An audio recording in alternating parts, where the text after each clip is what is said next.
En las iglesias presbiterianas escocesas existía, o tal vez existe, una interesante tradición. Antes de comenzar los cultos de adoración y cuando todas las personas están sentadas, un hombre, que es conocido en la jerga como el sacristán, cargaba una Biblia y la colocaba sobre el púlpito. Luego el ministro subía al púlpito y este sacristán cerraba una pequeña puerta que dejaba al predicador encerrado en el púlpito mientras se desarrollaba el culto de adoración. Esta práctica obviamente tenía un fin didáctico. En el culto lo central es la palabra de Dios, pues por medio de la palabra es que Dios habla a su pueblo. Y el predicador quedaba encerrado allí porque su función era entregar la palabra de Dios al pueblo de Dios con fidelidad y nada más. Aunque a nosotros nos puede parecer un poco extraña esta práctica, no deja de ser interesante. Tristemente, el lugar que ocupa la palabra de Dios en muchas de nuestras iglesias es secundario. Pareciera que algunos están más preocupados con las personas en vez de preocuparse, enfocarse en Dios. Y eso siempre va a traer una tremenda pérdida para la iglesia. Seguimos en nuestra serie, las marcas básicas de la comunión cristiana. Y ya hemos recalcado más de una vez que el objetivo principal de esta serie es demostrar a través de la Biblia que ser cristiano significa pertenecer a la iglesia. Y también queremos demostrar cómo esa pertenencia se vive. Y estamos hoy en la mitad de la serie y nos corresponde abordar el importantísimo el importantísimo tema del lugar de la palabra de Dios en la iglesia y en nuestras vidas. Por eso les pido que abran sus Biblias en Segunda de Pedro, capítulo 1, Segunda de Pedro, capítulo 1. Vamos a leer desde el verso 16 al 21. Segunda de Pedro 1, 16 al 21. Dice así la palabra de Dios. Porque les hemos dado a conocer el poder y la venida de nuestro Señor Jesucristo, no siguiendo fábulas artificiosas, sino porque fuimos testigos oculares de su majestad. Porque al recibir de parte de Dios Padre honra y gloria, desde la grandiosa gloria le fue dirigida una voz: Este es mi Hijo amado, en quien tengo complacencia. Y nosotros oímos esta voz dirigida desde el cielo cuando estábamos con Él en el Monte Santo. También tenemos la palabra profética que es aún más firme. Ustedes hacen bien en estar atentos a ella como a una antorcha que alumbra el lugar oscuro hasta que aclare el día y el lucero de la mañana se levante en su corazón. Y hay que tener muy en cuenta, antes que nada, que ninguna profecía de la Escritura es de interpretación privada, porque jamás fue traída la profecía por voluntad humana. Al contrario, los hombres hablaron de parte de Dios, siendo inspirados por el Espíritu Santo. Oremos al Señor. Nuestro Dios, queremos una vez más escuchar tu voz en esta mañana. Queremos pedirte, Padre, que tú hagas esa obra maravillosa en nosotros, de poder comprender, de poder asimilar y de poder practicar tu palabra. Te lo pedimos en el nombre de Jesús. Amén. La segunda carta del apóstol Pedro tenía como objetivo animar a los cristianos que estaban siendo cercados, estaban siendo amenazados por los falsos maestros. Este falso evangelio predicado por estos falsos maestros parece haber sido una especie de proto-gnosticismo, que es un término utilizado para describir una variedad de herejías que se difundieron durante los primeros años de la era cristiana. Este proto-gnosticismo era una especie de combinación entre filosofía griega, misticismo oriental y cristianismo. Y la marca fundamental de esta herejía era que enseñaba que la salvación venía por medio de un conocimiento esotérico, por medio de un conocimiento especial y no por medio de la fe en Cristo Jesús. Es por eso que al iniciar su carta, Pedro anima a sus lectores a crecer espiritualmente, recalcando los privilegios, pero también las responsabilidades que tenemos nosotros, los cristianos. Y luego Pedro presenta la verdadera enseñanza del Evangelio acerca del retorno, acerca de la segunda venida de Cristo. Y esta verdadera enseñanza está apoyada, dice Pedro, tanto en su testimonio como apóstol, como también en el testimonio profético de toda la Biblia. Pedro señala que pronto él tendrá que dejar esta frágil morada. Se está refiriendo a que pronto va a morir, tal como el Señor le había revelado. Muy interesante que Pedro diga, pronto tengo que dejar esta frágil morada. Fíjese que no hay miedo, no hay susto, no hay ningún tipo de preocupación. Él le está diciendo, pronto voy a tener que partir. ¿Y no es la forma más bella que nosotros tenemos como cristianos de describir la muerte? La muerte es una partida, salimos de este mundo y nos vamos al encuentro con nuestro Señor. Entonces, Pedro, consciente de que pronto moriría, fue movido a escribirle a sus lectores para que, como dice el verso 15, tengan memoria de estas cosas en todo tiempo. Y Pedro presenta su testimonio como apóstol acerca del poder y la venida de Jesucristo. Y él dice que este testimonio no es una invención, ni menos dice es una fábula artificiosa. Él fue testigo ocular de la gloria de Jesús en el monte de la transfiguración. Fue allí donde él escuchó directamente, audiblemente, la voz del Padre decir, este es mi Hijo amado en quien tengo complacencia. Pedro fue un testigo ocular, con sus propios ojos vio la gloria de Jesús, vio la gloria de Cristo y oyó la voz del Padre. Y este episodio, obviamente, ciertamente marcó su vida. Es en este contexto que Pedro dice, también tenemos la palabra profética que es aún más firme.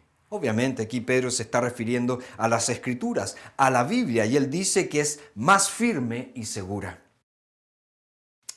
Muchos cristianos anhelan tener experiencias espirituales extraordinarias. Quieren oír audiblemente la voz de Dios. Quieren recibir una revelación especial de parte de Dios. Pedro dice, no busquen eso. No busquen eso. Tienen la palabra de Dios que es mucho, mucho más segura. ¿Quieres oír a Dios? Es más, ¿lo estás escuchando hoy? Pedro nos llama a prestar atención a la palabra de Dios. Y ese es el sermón, ese es el tema del sermón de hoy. ¿Estoy prestando atención a la palabra de Dios? ¿Estoy prestando atención a la palabra de Dios? Ahora, si pensamos en ese tema, inmediatamente tenemos que preguntarnos, ¿por qué debería prestar atención a la palabra de Dios? ¿Cuál es la razón? ¿Por qué tengo que estar atento a lo que ella dice? Bueno, Pedro nos da algunas razones. En primer lugar, Pedro nos dice, porque la palabra de Dios es infalible. Verso 19 dice, también tenemos la palabra profética que es aún más firme. Fíjense que Pedro, en este pasaje, él está presentando un paralelo entre la experiencia que él tuvo de la gloria de Cristo en el monte de la transfiguración y la palabra profética. Digo paralelo porque Pedro no está diciendo que su testimonio como apóstol es menor que las Escrituras.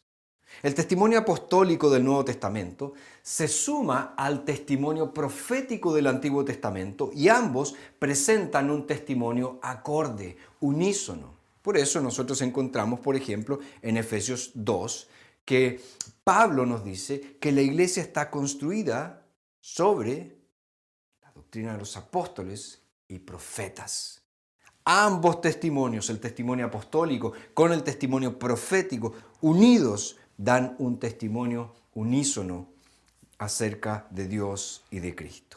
Ahora, aquí, esta expresión, la palabra profética, se refiere obviamente a la Biblia.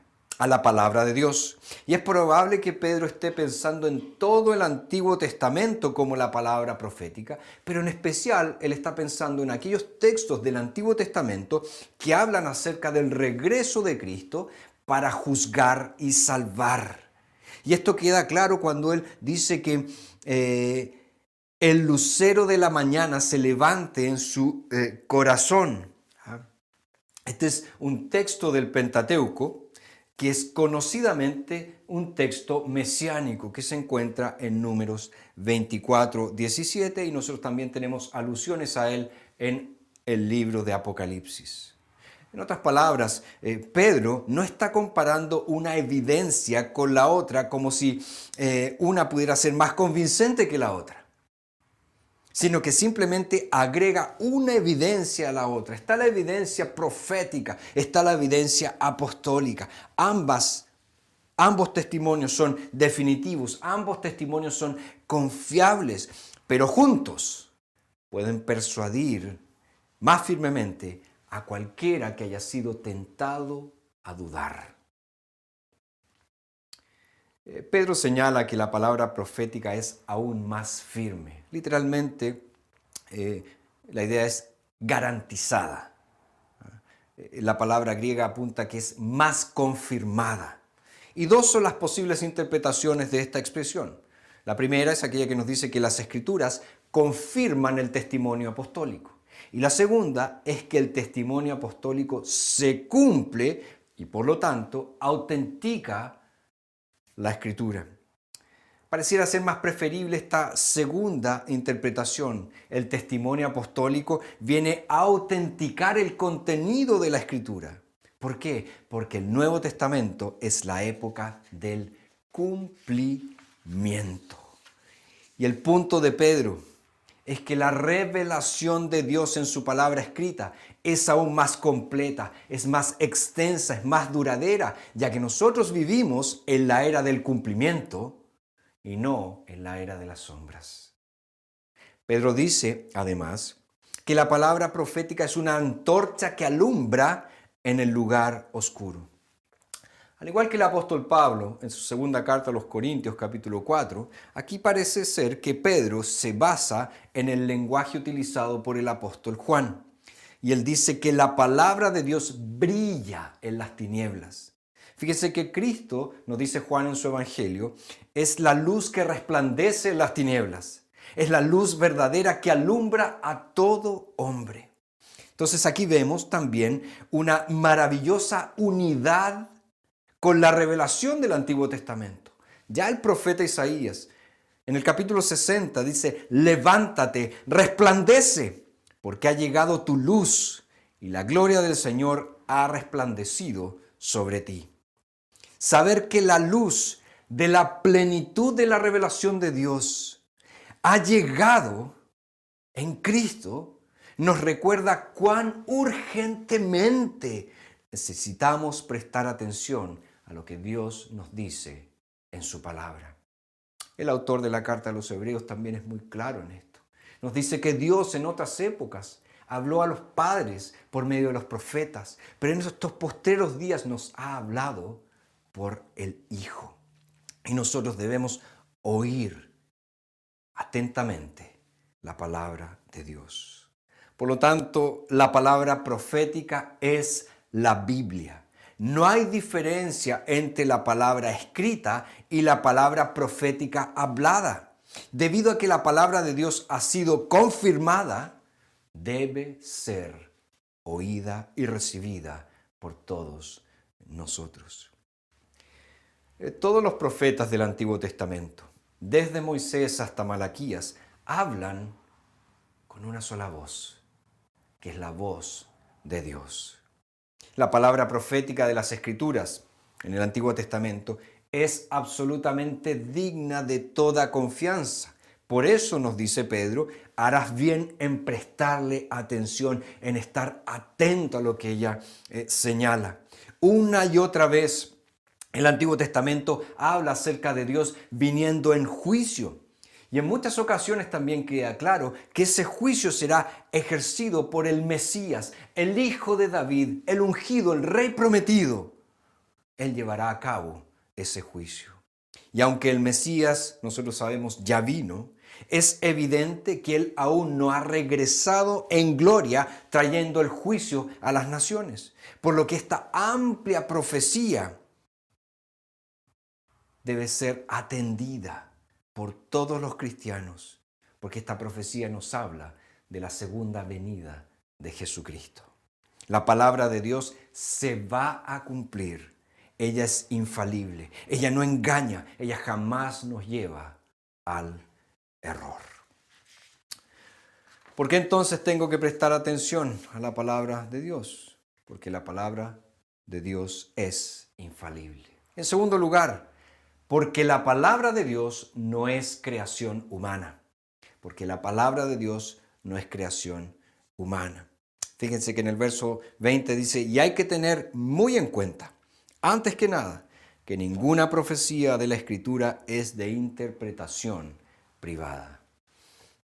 Ya hemos dicho que la palabra profética se refiere a toda la Escritura y que la Escritura es la palabra de Dios y por lo tanto es verdadera porque Dios no miente. Así es precisamente como Pedro quería que nosotros tomáramos su enseñanza. Pedro quiere que sepamos que lo que dicen los profetas es lo que dice Dios y por lo tanto debemos confiar y debemos creer. Sin embargo, debido a que tiene en mente a los falsos maestros que dicen que todo esto acerca del regreso de Cristo no es más que un mito o una fábula, Pedro vuelve a enfatizar ¿qué cosa? La autoridad de los profetas, es decir, la autoridad de aquellos que escribieron las Escrituras. Y este verso 20 nos da una pista del tipo de argumento que probablemente los falsos maestros estaban utilizando en contra de la enseñanza apostólica acerca de las Escrituras. Quizás los falsos maestros estaban diciendo algo así como los profetas hablaron por sí mismos, interpretaron incorrectamente los eventos. De hecho, algunos de ellos simplemente inventaron sus profecías. Fue algo que crearon con sus mentes. Por supuesto, nosotros no podemos saber con precisión si este era el argumento de los falsos maestros, porque solo tenemos la respuesta de Pedro. Pero fíjense lo que dice Pedro. Él dice, antes que nada. Es decir, lo que les voy a escribir ahora, lo que les voy a mencionar ahora es de vital importancia. ¿Y qué es lo que dice Pedro? Ninguna profecía de la Escritura es de interpretación privada. ¿Qué quiere decir el apóstol aquí? Bueno, a pesar de las afirmaciones de los falsos maestros, las Escrituras no son especulaciones privadas de ciertos individuos ni creaciones literarias de personas que vivieron en diferentes épocas. ¿Cómo escribió Moisés el Pentateuco? ¿Cómo escribieron los profetas los libros del Antiguo Testamento? ¿Qué pasa con los evangelios y las epístolas que componen el Nuevo Testamento? Bueno, la respuesta de Pedro es contundente. Jamás fue traída la profecía por voluntad humana. Jamás vino la palabra de Dios por voluntad humana, porque la palabra de Dios es obra de Dios. El Espíritu Santo inspiró, dirigió el contenido exacto de las Escrituras a los autores bíblicos, produciendo el canon del Antiguo y Nuevo Testamento. Dios condescendió amorosamente usando hombres con su carácter, con sus habilidades, sus experiencias y habló a través de ellos y por ellos.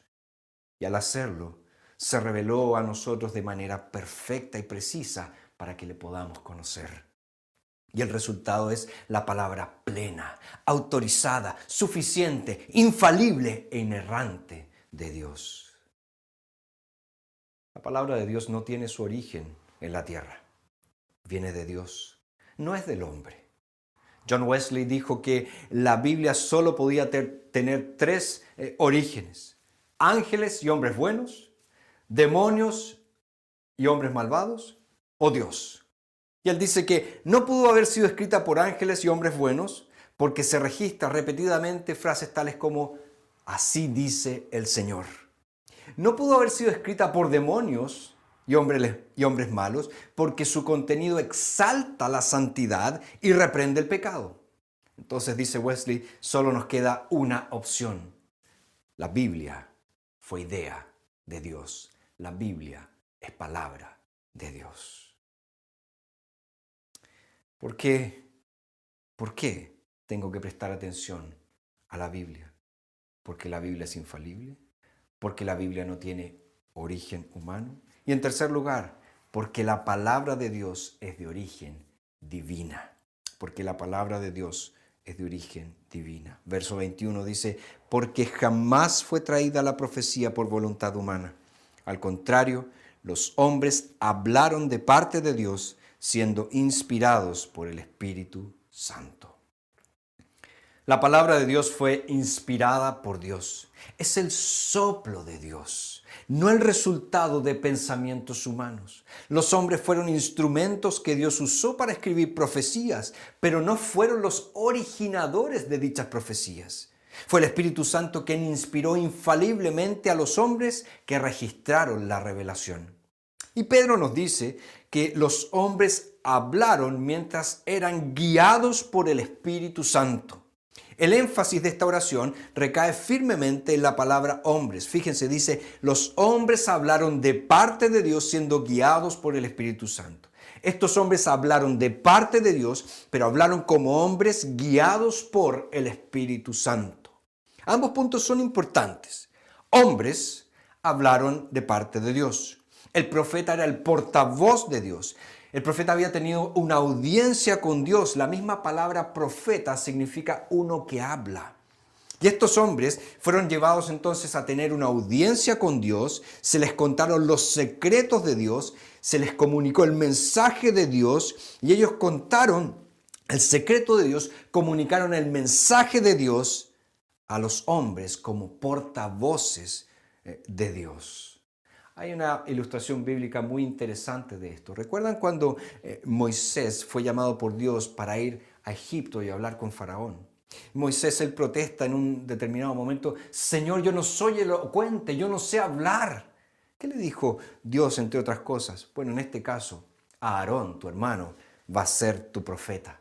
En otras palabras, lo que Dios le dijo, Aarón será tu portavoz. Él va a hablar en lugar tuyo. Tú simplemente tienes que decirle, Moisés, qué decir. Y esa era la función de un profeta. Hablaba de parte de Dios y habló por Dios. Por eso Deuteronomio 18:18 dice, pondré mis palabras en su boca. Los profetas hablaban de parte de Dios. Pero hay algo más. Dice que hablaron como hombres guiados por el Espíritu Santo. Nuestras traducciones dicen siendo inspirados. Esa no es una buena traducción. La mejor traducción sería siendo llevados, siendo conducidos por el Espíritu Santo. Fíjese que podríamos decir entonces que estos hombres fueron transportados, llevados, cargados por el Espíritu Santo mientras hablaban la palabra de Dios. Ahora, cuando alguien te lleva, eres desplazado. No te piden que te muevas. Existe un cierto grado de pasividad. Y hay un énfasis aquí entonces en la acción controladora de la gente que realiza el transporte, la acción controladora del Espíritu Santo, quien guió, quien condució, quien llevó a estos hombres a hablar la palabra de Dios. Por lo tanto, en la producción de las Escrituras, Dios supervisó todo el proceso. De modo que mientras los agentes humanos pensaban, hablaban y escribían, y mientras usaban sus fuentes, Dios estaba en absoluto control, llevándolos al destino que Dios había elegido y asegurándose de que hablaran exactamente lo que Él quería que hablaran. La palabra de Dios, queridos, es un tesoro invaluable. Es la revelación escrita de Dios para nosotros. ¿Estás prestando atención a la palabra de Dios? ¿Qué lugar tiene en tu vida la palabra de Dios? La calidad y la cantidad de atención que prestamos a la palabra de Dios y cómo respondemos a ella, ciertamente puede darnos motivos para temer. Porque estamos dando tan poco tiempo a la palabra de Dios, estamos dedicando tan poco tiempo de nuestro día a día en estudiar, en sumergirnos en la palabra de Dios. Por lo tanto, podemos temer al ser tan lejanos, al despreciar tanto la palabra. Pero ojo, al leer la palabra de Dios, deberíamos estar llenos de asombro. La palabra de Dios es ricamente llena de gracia.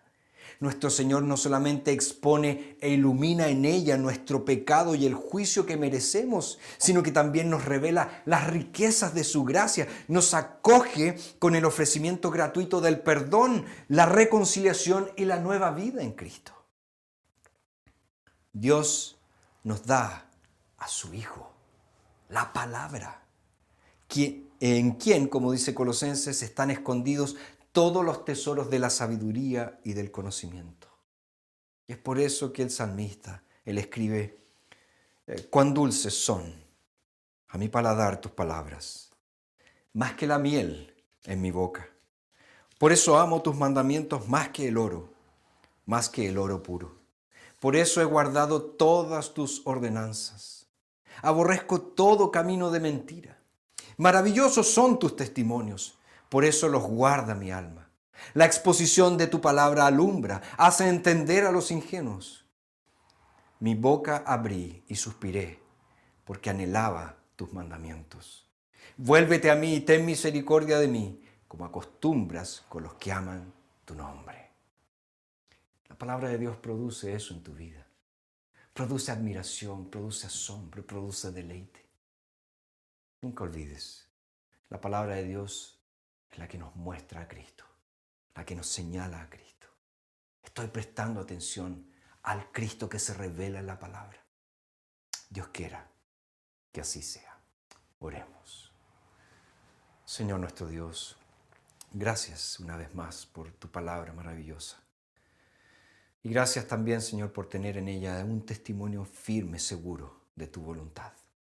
Gracias también porque en ella Cristo nos es revelado con toda su gracia, con todo su amor por nosotros los pecadores. Y queremos suplicarte, Señor, que si alguno de nosotros no se deleita en tu palabra, que pueda comenzar a hacerlo. Que si alguno de nosotros no anhela por leer tu palabra, que comience a hacerlo hoy. Obra en nosotros, Padre, de tal manera que amemos tu palabra. En el nombre de Jesús. Amén.